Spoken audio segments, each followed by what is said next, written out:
Among my rather small but much beloved collection of vintage clothing is this beautiful late 30s or early 40s black dress. It has a ton of personality. I suspect it's a prime example of the World War II make-do in men's mentality, and I love it so much. Unfortunately, despite this dress's pretty good condition, I can't wear it because whatever home seamstress who made it didn't bother to put in a zipper or any sort of closure, so I can't get it over my shoulders even though its measurements match mine. So, today we are endeavoring to recreate this dress as close as we can to the original while still fitting me and employing less dubious sewing practices than our 1940s home seamstress friend. I'll be giving you a tour of the original dress and showing you all its quirks and flaws as I sew each part of my replica, so you can see both of our interpretations of the same design. But first, let's get started with the pattern drafting. So I'm starting with my basic bodice block pattern, which is basically a pattern that fits me perfectly and can be used for mid-century pattern drafting. This piece here is my bodice front. You can see I've extended the darts to meet at the apex of the bust, and I'm using some dart manipulation to take some of the fullness out of the shoulder dart and add it to the waist. I've done this because I need a lot of room to gather up under the bust, but I don't want to fully eliminate that shoulder dart because the original still had it. If you're interested in this method of pattern drafting, I find it way more accurate and much quicker and easier than any other system like Haslam dress cutting or anything like that. I highly recommend the Closet Historian. It's incredible what she can do with it. Anyway, I've just held the waist dart closed so I could cut away the waist yoke midriff piece. I don't know what it's called. You can see it in the graphic in the corner. Now we have only about an inch of fullness available to gather. You can see it in that open space and in that sliver to the right of it up until the faint pencil line, and we obviously need more than that. So I'm going to slice and spread my pattern just to create some more fullness, and I'll do this at 2 different points to better preserve the shape of the pattern. Hopefully that makes sense when you see me do it. I'm adding about 3/8 of an inch to each opening, and I'm taping it to a piece of paper to fill in the gaps. This is a great method for adding fullness in this particular instance because along with adding extra fabric along the bottom edge to gather, it also gives a bit of ease around the bust, which is exactly what we want in a more drapey design like this. Now I'm just adding the dart back in along the shoulder seam. It doesn't really matter a ton where you put the point of the dart, so I'm just using the original as reference. And here I've got the midriff panel that I cut off the top of the bodice, and I'm just drawing out a shape for the bottom half that sits below the waistline. I took some measurements directly from the original and I eyeballed some of them as well. It's cut on the fold to create this inverted point at the waist. Then I folded back the neckline to create a V-neck. The original had a slight sweetheart shape on one side, but it was straight on the other, so I assumed that was a mistake, though a shaped neckline would look really great on this dress. The only alteration I made to my bodice block back was I took a bit of fullness out of the whole thing. I don't quite remember why I did this. I think I might have wanted to shorten the darts while keeping it laying relatively flat. I'm most definitely breaking some dart manipulation rules while doing this, but my back piece doesn't fit great anyway, so it was fine. Then I got to draft to this super cool puffed sleeve. I used one of the Closet Historian's drafting demonstrations because it was pretty similar to what I wanted. So first I added some extra room to the sleeve cap to act as the puffed part. In retrospect, I probably should have used a sleeve pattern that fit the armhole a bit tighter so that I would have more room to add this extra fabric, because this basic sleeve does take quite a bit of work to ease into the armhole, as it should when you're just stitching a regular sleeve. But for the sleeve that I want to draft, the tucks are supposed to take in the fullness that don't account for the extra puff I added, leading to it being too large for the armhole, if that makes any sense. Anyway, then I cut some slits radiating from the bottom of the sleeve in order to create the fabric that forms the tucks. I mostly tried to preserve the bottom edge because I wanted it to be pretty fitted under my arm to really create that late 30s, early 40s sleeve shape, but I did extend it a bit at the darts on the far left and far right. I ended up having to redo this a couple times because I somehow miscalculated the space in between each tuck and forgot about the angle at which the center tucks pointed, which you'll see corrected in a second. Then I folded the tucks closed and cut away the excess paper so that they sat neatly when closed. So here's our final, rather unrecognizable sleeve piece, but if you imagine pinching away what's in pink, you get these darts that point out from the shoulder seam. Here's all our pattern pieces. I drafted the skirt pieces off camera because I literally just traced them from the original, allowing for pleats in the front of the yoke. Here's the fabric I chose. It's a black rayon and polyester crepe with a bit of give to it. I wouldn't have bought it if I knew there was some stretch for the sake of historical accuracy, but it does make the finished dress really comfortable. The original was some sort of rayon woven material, but I opted for crepe because it was less vague and easier to buy online. This crepe ended up being a little thick for a more drapey dress like this, so I was a bit nervous going into it, but it turned out fine in the end. I cut my pattern pieces net, without seam allowance, so that's why I've spaced them so far apart. And now I'm just pinning and cutting it all out. I did do a mock-up of this pattern before starting on the final fabric, because I don't trust my pattern drafting skills that much. I cut a couple things, mostly an uneven hemline and the spacing in the sleeve that I talked about earlier. So yeah, mock-ups are annoying, but they could catch some fatal flaws. Now, when I was cutting this, I had a cold and I was actually running 100-degree fever, though I only found out after I finished, so you'll see some really crooked edges later as I sew them. I probably shouldn't have been cutting out the dress, especially when I'd spent so long drafting and mocking up, but hey, I just felt like sewing, so I sewed. Unfortunately, on account of my illness, most of the rest of the construction's just going to be sewing machine shots because I wasn't feeling like moving the camera and lighting and all, but I'll try to intercut it with examples from the original dress and drawn graphics. Like with any garment, I started by marking the darts on my pattern pieces, then sewing them. Beyond that though, I wasn't sure how I was going to put it together. Because there's no waist seam across the front, I couldn't sew the bodice and the skirt separately, then stitch them together as most dresses are constructed, so I looked to the original for some answers. The seamstress had created the entire front and back pieces, then stitched up the side and shoulder seams, which did make a lot of sense in terms of keeping seam allowances neat and was the most logical way to put it together, but it left the side seams as the only easy place to fit the dress at. What I mean by that is, if you start by constructing the entire bodice to a state where you're able to try it on, you can then make alterations through any seam to achieve a really great fit. But in a dress where the entire front and back are constructed first, the only space I have to take it in is the side seams, which might not give me as nice of a fit. So that had me a bit nervous, especially considering the original had made alterations pretty much everywhere. The original seamstress tied off the ends of her darts, as is good practice, but didn't bother to trim the threads, which is a common theme that she carried through the entire project, so the inside of this dress is kind of a mess. She wasn't that great at sewing, but hey, we don't judge, we don't gatekeep, especially when the offender lived 80 years ago and probably isn't alive anymore. Next, I sewed the front pieces together, and I actually made a mistake here that I didn't catch until looking at the original for this script. Our seamstress friend took a small dart out of the center front, probably to make it fit better, but that led me to believe that there was a center front seam, when in fact the original pattern didn't have one. I could forgive her for that though, the center seam doesn't look that bad and it did make it easier to draft and cut. Then I gathered the pattern piece using a long basting stitch. If I'd have known my fabric was going to be so thick, I would have added some extra fullness to gather because gathers tend not to show up as well on thicker fabrics, but I think in the end they were prominent enough. And as always, I used a double line of gathering threads to keep them neater. I wish I could say that our beginner dressmaker friend, I think I'm going to call her Mildred, didn't bother to remove her gathering threads because it would certainly fit her character, but I think she actually did. It's kind of hard to tell though, because that area in particular is kind of a mess. Then I basted down the seam allowances on the midriff piece in preparation for top stitching it to the bodice.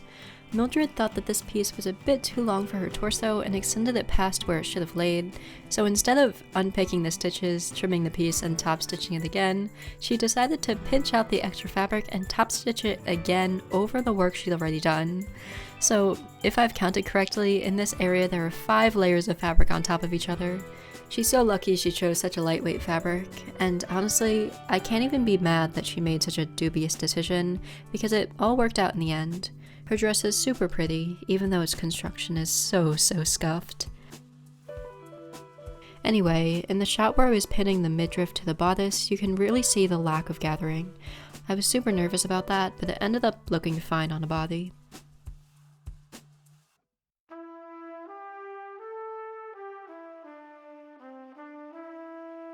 Here you can see the super messy edges I was cutting while I was sick, as I sew the center front skirt seam.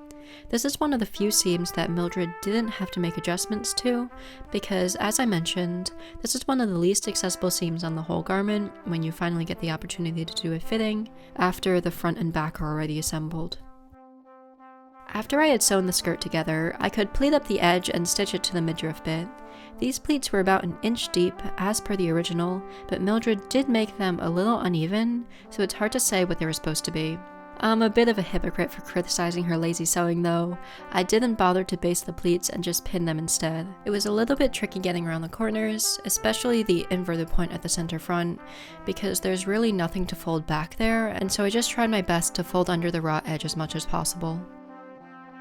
Then I could sew up the back skirt seams. Compared to the skirt front, which has a moderate amount of fullness for the early 40s, the back panels are really narrow and they barely have any flare at all. This is just another instance of Mildred running super low on fabric, which will become blatantly obvious once we start looking at the hems and facings, and perhaps slimming down the back panels to make all her pieces fit on the limited yardage she had.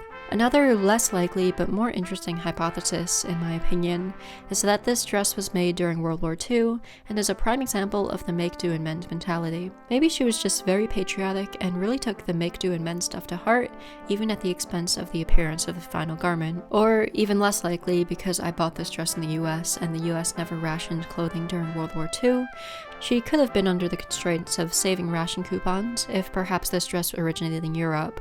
She also could have been using a pattern created to save fabric, though I'm not sure how prevalent those were. We could speculate about how this dress is a symbol of the noble patriotism on the home front all we want, but that doesn't negate the very real possibility that this dress was made before the war, in the late 30s, and that Mildred was simply facing the very relatable struggle of running out of fabric. Anyway, I then stitched the bodice back to the skirt front. Mildred decided it would be a fine idea to top stitch the skirt to the bodice, I guess to mimic the top stitching on the front with the midriff, but stylistically it doesn't even line up at the side seam and it doesn't really make any sense if there's no midriff piece in the back, so I don't know why she chose to do that. Also, she decided to take quite a bit of length out of the bodice back, but just left the excess hanging loose. I don't know why she did that. Perhaps the extra length could have contributed to the much needed facing instead of staying there. Now we can begin stitching the long-awaited side seams, and also the shoulder seams, but I don't know where the footage for those went. There's a lot to unpack for these seams on the original. Who knew the humble side seam could be so interesting? Starting at the skirt, it's a bit hard to see because the fabric is fraying, but we can see some notches, which, if the need for alterations and the fact that Mildred's very clearly a beginner don't already confirm it, she most definitely used a commercial sewing pattern. In case you're not familiar, commercial sewing patterns instruct you to cut notches in the edges in order to indicate where certain seams are supposed to line up, especially in the days before printed patterns, which for the most part originated in the 40s and 50s depending on the brand. These sorts of perforations were vital in communicating information from the drafter to the pattern to the home sewer to the garment, and the meanings of these would be referenced in the instructions. Also in the skirt seams are these strange short segments of stitching. I really don't know what that's about. Maybe she was new to using a sewing machine. Moving up to the waist, at the midriff piece we can see an original waist seam stitched with a very fine stitch length. As it should be, you know, the waist area gets a lot of stress. But unfortunately for Mildred, it didn't fit, and so she had to unpick that really fine seam, which all of us who sew know very well is difficult and annoying. So she gave up and restitched the seam in the correct place with a much longer and, if necessary, easier to remove stitch length. By looking at the side seam, we can tell that the sleeve must have been set flat and then seamed up one with the rest of the side seam. I've never actually seen this done in a garment or in a sewing pattern, only in one particular 1940s sewing manual, so that's really interesting. I prefer to set my sleeves like this too, provided they're just basic and don't have any details at the head like this dress does have. So I diverted from the original here and only continued my side seam to the underarm. As I mentioned before, I can't get the original over my shoulders because Mildred didn't put in any closures, so I have to add a zipper to mine, which will be inserted into the center back. I started by trimming the zipper to be a more reasonable length, then creating a new stopper for its end using thread. As you saw before, I left a center back opening in the bodice but not the skirt because I didn't want the center back seam running through the entire length of the skirt, so I figured I could just cut a slit the length I needed and then I could fit the zipper into there.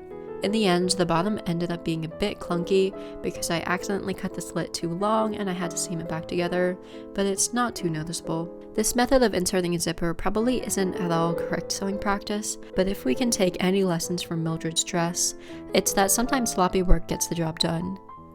It has survived 80 years to reach us, so that's gotta count for something.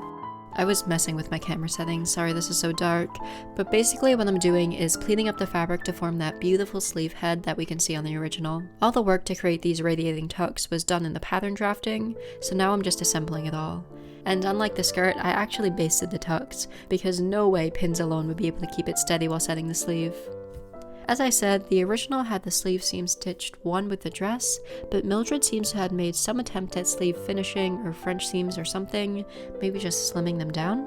I'm not sure what she was trying to do, and I can't even begin to guess how she got them to look like this. We both had a decent amount of trouble setting the sleeve. As I mentioned, I had too much fabric in the sleeve cap to fit the arm's eye, so that was a nightmare to set. So next I traced and cut out my facings. I like to wait to do this after I've sewn the rest of the dress in case there are any changes in the bodice, like say I have to take in the shoulder seam or change the neckline. That way I won't have to alter or recut the facing if any of those things were to happen. And the facings are just tracings of the top section of the neckline, which are then seamed together and stitched to the top edge of the dress so that they can be folded inwards and nicely finish the raw edge. At this point, Mildred was probably running dreadfully low on fabric. She was probably instructed by her pattern to cut a facing, but instead she was forced to piece together a narrow strip of fabric to act as a facing in a sense. Maybe it would have helped her out if she'd edge stitched the facing, as I did, which is basically sewing the seam allowance to the facing in a line of stitching right next to the seam. You can see what I mean as I do it, and it just keeps the neckline nice and sharp without having to press it. We both, however, turned the edges of our facings and filled them down, trying not to let the stitches show through on the other side of the garment. Lastly, for me, was the hem. Because this fabric was so thick, I didn't want it to fall differently around the hem or be visibly stiffer there, so I just folded back the raw edge about half an inch and stitched it, not even tucking in the raw edge. Mildred, however, having the benefit of a thinner fabric, intended to make a seam that lasted, and obviously did. Even though she was trying to conserve fabric, she still did an admittedly narrow, but double-fold hem. While that's where I finished the dress, there are still a couple more things to go over on the original. First, the shoulder pads. I'm not particularly confident with this assumption, but I think the shoulder pads are handmade because they're not the neatest, but it's not like I've seen 1940s purchase shoulder pads for comparison, so I might be wrong. If it's true that Mildred made them herself, she obviously gave up trying to piece the dress fabric and chose this other fabric instead. Also in the shoulder area is this stiffener that's sewn into the seam. You can't see it on the outside of the seam, so I don't even know how she put it in. Maybe it used to be some sort of stiffener that kept the shoulder puffed in that signature 30s, early 40s shape, but it was cut out as trends changed towards the middle of the decade, and the shoulder became much flatter and sharper. Again, that's just a theory though. If you've noticed, the original also has this belt sewn into the side seams. I think it's a little odd, honestly, especially when it doesn't wrap around to the back, so I didn't add it to mine. And lastly, the sequin appliques on the front of the dress. From what I researched, plastic sequins like this shouldn't exist until the 50s, they would have been likely metal at this time. So I think these appliques were added on later, and so I didn't add any sort of decoration to my dress either. Speaking of my dress, this is what it ended up looking like. I am so happy with it. I think it looks really accurate, and it's incredible to see how a two-dimensional piece moves when it's put on the body. I'm really proud of how similar it looks to the original, like it looks like the same dress. I think it's so cool to understand this piece on such a deep level that you can really only get by looking at every seam and walking through the steps that the original dressmaker did. It's one thing to recreate from a picture or a fashion plate, but it's a completely different experience to have this model to work off. As for what I could do better, the bottom of the zipper is a bit messy and my top stitching on the midriff is kind of uneven, but that's just cosmetic. The fit is really great because I made it for my block, but I could probably take about an inch out of the waist if I really wanted to. Dresses with room for snacks are always welcome though. So yeah, I hope you enjoyed this look into day-to-day historical life through the lens of sewing in this dress, and also how I went about making the same thing. Thanks so much for watching, subscribe if you're into this sort of thing, and I'll see you next time!